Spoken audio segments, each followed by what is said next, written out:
Hi everybody, this is Boogie's Revenge, and we are back on episode 5 of our Rags to Riches 5-year $500 account series. And today I wanted to talk about some of the tax leverage, tax advantage, and another piece of our strategy that we're going to incorporate, or at least I will, to kind of speed things up a little bit. And it revolves around dividends. So we're going to dive into taxes and dividends really quick, and those will just be additional passive processes that we don't really care too much about analyzing the charts. We're really just there to get the dividend and then the tax advantage from that position. And then we just keep incorporating that into our strategy. And we'll talk about how to manage that as a piece of the overall puzzle. So let's go ahead and minimize this and get my face out of here. And we'll do just a really quick recap here. So I did have 2 losing trades so far on the speculative side. The first one was the SPX trade that I took a $40 loss on. And then yesterday I realized a loss in IOVA so I could have the funds just freed up. It was I think it was a $17 loss. So again, nothing I'm too worried about. The plan is to be relatively aggressive early on. And that unfortunately carries high risk. And sometimes the risk bites us a little bit. And that's okay, right? Because we still have a plan. KLXE had some nice action today and yesterday into today. And I'm just waiting to see where that goes. We did break over recent highs, so we have another opportunity here to push the mid-13s up to, 1750s and beyond. Otherwise, we still have our stop loss in place. This is just a longer-term position. 9 as well, right background entry. It really doesn't have the same kind of violence as KLXE, but it is still nice and steady so far, so I don't really care too much about what that does. And then JEPQ and J&J, Johnson & Johnson, I'm going to DCA on those, so I don't really care too much about whether they go up or down because I'm not selling them, so I don't really have to care about the P&L right now. Okay, so let's dig into the strategy that we kind of went over first. So the plan, again, is just to make a consistent contribution every month of $500. I'm going to take $350 of that, put it into investments, reinvestments, mostly dividends early on. And then the $150, I'm going to take that and put that into a speculation amount. 1/3 of that per day I'll use for cash day trades when I get around to those. And then within that amount, I'm going to allow myself 1 loss on SPX or SPY per month. And this month of September, it was SPX. I took that $40 hit. That was a loss. As soon as I hit that loss, I stopped trading that ticker, right?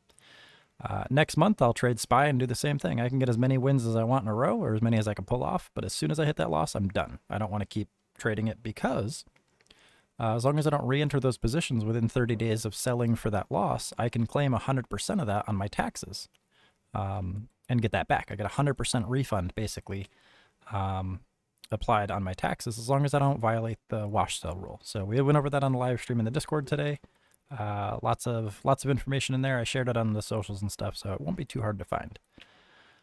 So let's look into how that actually works when it comes to taxes. So when you have a realized loss, most people understand this. This is, of course, general education. It's not financial advice. Always seek the guidance of a locally licensed tax professional. But for right now, we're just focusing on education.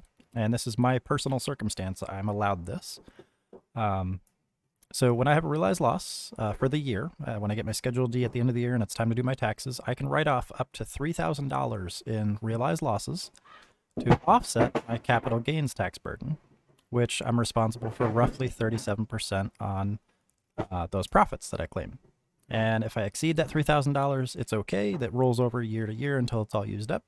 But what most people don't understand is you can also roll an extra $3,000 worth of losses that are realized against your salary and income. So if you're working and you have maybe $55,000 a year in income, and you have extra losses that you've realized throughout the year that don't violate the wash sale rule, you can use those to deduct to reduce the amount of taxes that you're responsible for on your salary. So that's a total of $6,000. And of course, this applies to individuals who are not married. If you're married, filing separately, I think it's like half of that amount, but it's really, it depends on your circumstances. So always check with a professional that's licensed. But we're going to come back to this here in a second. So let's walk through the new part that I'm going to add in. And this is basically just to roll dividends on the short term. So this is more of an active trading strategy. So when we get our contribution, we're going to take a piece of the speculation amount and we're going to allot it to dividends. And I'm not going to start this right away, but it is something that I will be building into.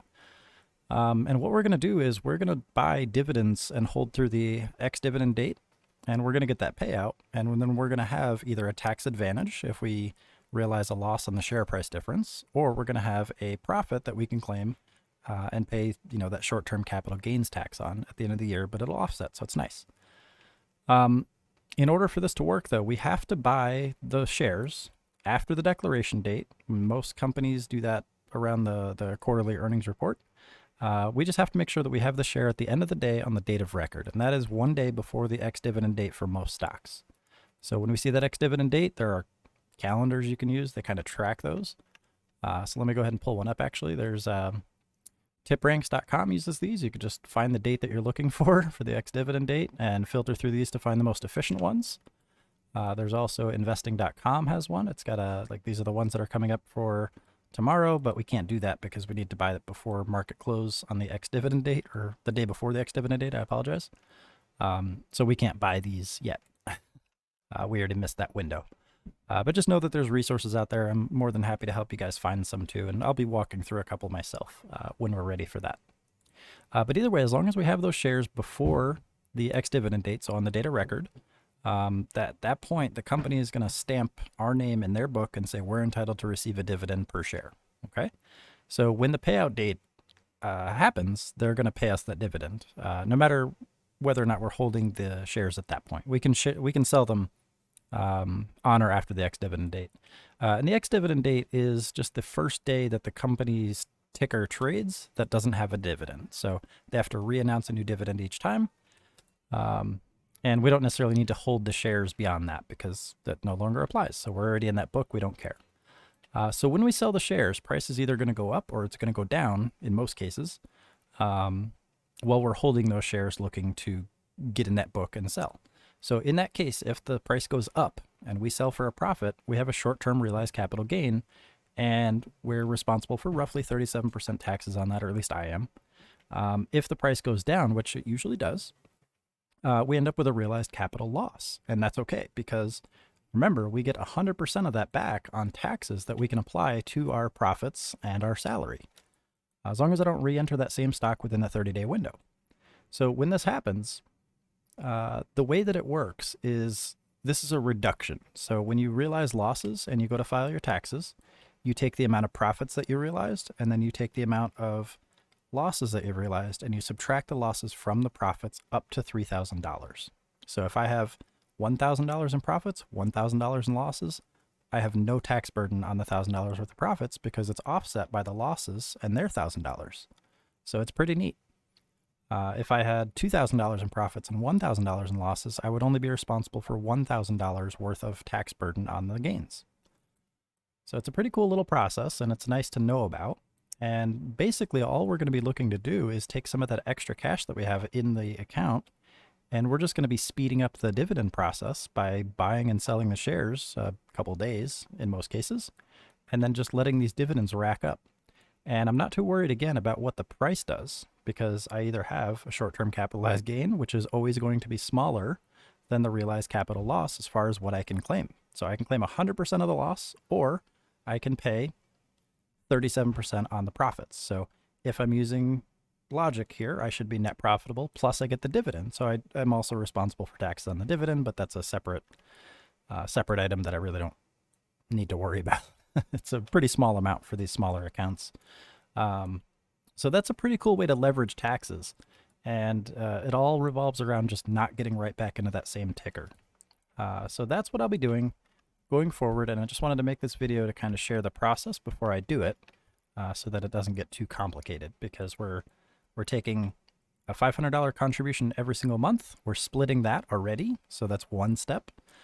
We're then splitting that remainder for the speculation into thirds, and we're using 1/3 of that per day at a maximum. So I'm going to include it in this amount right here, and I'll refactor this spreadsheet so that you get, or the flow chart, I'm sorry, so that you guys can see exactly what amount I'm going to be using for each.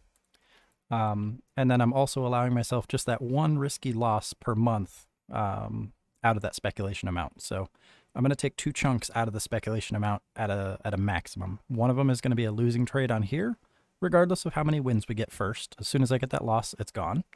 I get that back at tax time. And then I'm going to take another chunk of this and allot that to the active dividend trading for the ex-dividends. So it's going to be a little bit complex until we get it in motion.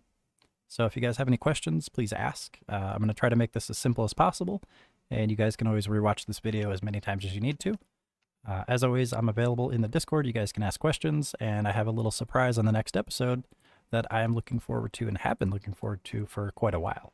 So I'm glad we can finally get this process rolling, and hopefully this all makes sense. I know it might seem like it's super complicated, but once you guys see it in action, it'll be pretty easy. And with that said, I'm going to end this episode. I'm going to keep it nice and short. I know you guys are working and catching up on this when you're eating dinner and stuff. So go ahead and enjoy your food, and I'll catch you next episode. Thank you very much, and have a great day.